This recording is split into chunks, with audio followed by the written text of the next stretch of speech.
अस्सलाम वालेकुम my YouTube family. आज का हमारा टॉपिक है menstrual cycle, mechanism of menstrual cycle, role of hormones. कौन कौन से हार्मोन्स हैं वो इसमें अपना रोल प्ले करते हैं और इसकी कितनी फेजेस होती हैं। ठीक है जी, इन सब चीज़ों को हम डिस्कस करेंगे। सबसे पहले हम डेफिनेशन को देख लेते हैं कि मेंस्ट्रुअल साइकिल आखिर होता क्या है। Menstrual cycle is a cycle that occurs with in a female body in preparation of the possibility of the pregnancy. यानी कि बॉडी को, फीमेल बॉडी को प्रिपेयर करना for the possibility of pregnancy. ठीक है जी, अगर प्रेगनेंसी नहीं होती तो जो एंडोमेट्रियम है वो शेड ऑफ हो जाएंगे और पीरियड स्टार्ट हो जाएंगे। मेंस्ट्रुअल साइकिल को बेसिकली बहुत सारे हार्मोन्स जो हैं, मल्टीपल हार्मोन्स जो हैं वो मिलके जो है वो रेगुलेट करते हैं या कंट्रोल करते हैं। ये हार्मोन्स जो हैं वो हाइपोथैलेमस से रिलीज़ होते हैं, पिट्यूटरी ग्लैंड से रिलीज़ होते हैं, ओवरीज से रिलीज़ होते हैं। हाइपोथैलेमस बेसिकली जो है वो गोनाडोट्रोपिन हार्मोन्स को रिलीज़ करवाता है, जिनको हम GnRH बोलते हैं। ठीक है जी।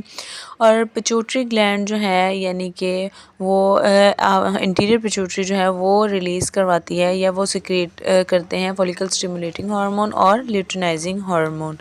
ठीक है जी। उसके अलावा जो है ओवरीज टू हार्मोन्स को रिलीज़ करवाती है या प्रोड्यूस करती है, एस्ट्रोजन एंड प्रोजेस्टेरोन। ये सारे हार्मोन्स जो हैं ये रिस्पॉन्सिबल होते हैं ओव्यूलेशन और प्रेगनेंसी के लिए। अब ये किस तरह से अपना रोल प्ले करते हैं इस चीज़ को हम देख लेते हैं। सबसे पहले तो आती है फॉलिकुलर फेज़।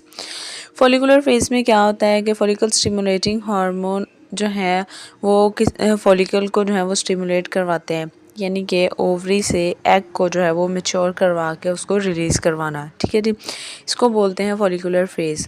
अब इसमें दो हार्मोन्स जो हैं वो अपना रोल प्ले कर रहे होते हैं, एक फॉलिकल स्टिमुलेटिंग हार्मोन और एक ल्यूटिनाइजिंग हार्मोन। ठीक है जी। ल्यूटिनाइजिंग हार्मोन क्या करता है, फॉलिकल स्टिमुलेटिंग हार्मोन एग को मैच्योर करवाता है और ल्यूटिनाइजिंग हार्मोन क्या करता है, ये एग को रिलीज़ करवाता है from the ovary towards the uterus. Egg के रिलीज़ होने को हम बोलते हैं ओव्यूलेशन या ओव्यूलेटरी फेज़। ओव्यूलेशन के बाद दो हार्मोन्स जो कि एस्ट्रोजन और प्रोजेस्टेरोन है उनका लेवल हाई हो जाता है। उनके हाई लेवल जो है वो in the second half of the cycle होता है। ठीक है जी।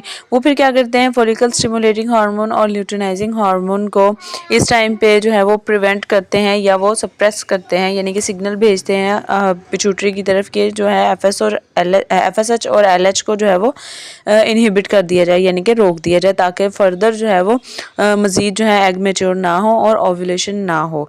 अगर तो फर्टिलाइजेशन हो जाती है, यानी कि जो एग रिलीज़ हुआ है ओवरीज में से वो यूट्रस की तरफ आया है, अगर वहाँ फर्टिलाइजेशन हो जाती है तो प्रेगनेंसी अकर होगी।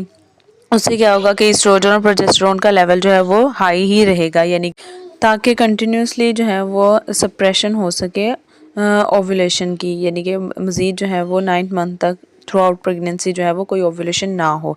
ऑन द अदर हैंड अगर प्रेगनेंसी नहीं होती, यानी कि फर्टिलाइजेशन नहीं होती, तो एस्ट्रोजन और प्रोजेस्टेरोन का लेवल जो है वो फॉल्स हो जाएगा, यानी कि उनका लेवल जो है वो लो हो जाएगा, जिससे क्या होगा, मेंस्ट्रुअल ब्लीडिंग जो है वो स्टार्ट हो जाएगी। बेसिकली जब ओव्यूलेशन हो जाती है उसके बाद जो है वो प्रोजेस्टेरोन हार्मोन का लेवल हाई इसलिए होता है कि कॉर्पस ल्यूटियम जो है ओवरीज में, यानी कि एक टेम्पररी ग्लैंड है तो जो कि प्रोजेस्टेरोन हार्मोन को जो है वो प्रोड्यूस करवाता है। वो क्या करता है कि यूट्राइन लाइनिंग को थिक करता है, जिससे जहाँ जाके आफ्टर फर्टिलाइजेशन एग ने जो है वो इम्प्लांट होना होता है।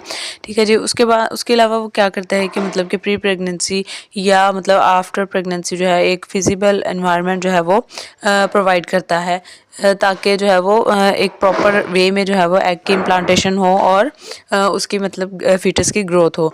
अगर प्रेगनेंसी नहीं होती तो ये शेड ऑफ हो जाता है, ब्रेक डाउन हो। ठीक है जी।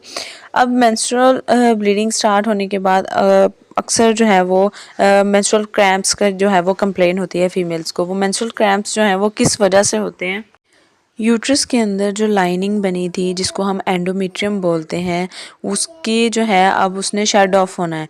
उसने जब शेड ऑफ होना है तो यूट्रस जो है वो कॉन्ट्रैक्ट करती है उसको, यानी कि एक्सपेल आउट करने के लिए।